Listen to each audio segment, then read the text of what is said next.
If you've ever followed dating advice that technically worked, but made you feel stuck later, this video is for you. This video isn't because you did something wrong or criticizing general dating advice.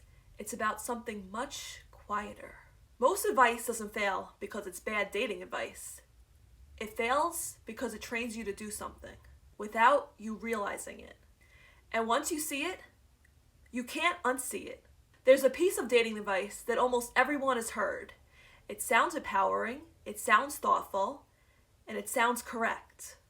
And that's exactly why it's so effective at first. One of the most common examples is the advice to make him chase. And before anyone reacts, I understand why this advice spreads. It promises control, it promises safety, and it promises results without vulnerability.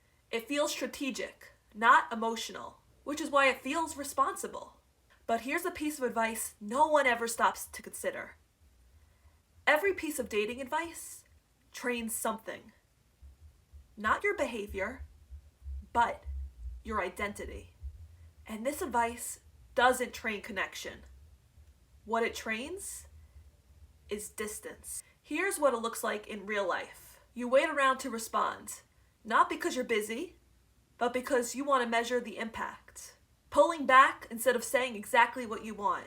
Remaining unavailable so the interest peaks. None of that is attraction.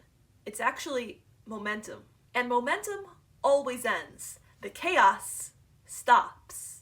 Now someone shows up consistently. They text regularly, they make plans, and it feels funny.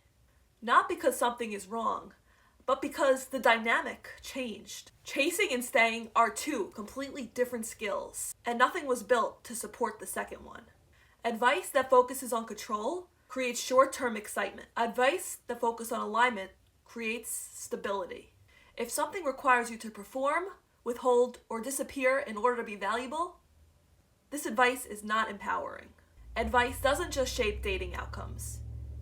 It becomes what women get used to practicing. And this advice trains distance, not intimacy.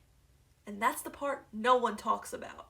If this resonated, I broke down why this advice backfires in a previous video.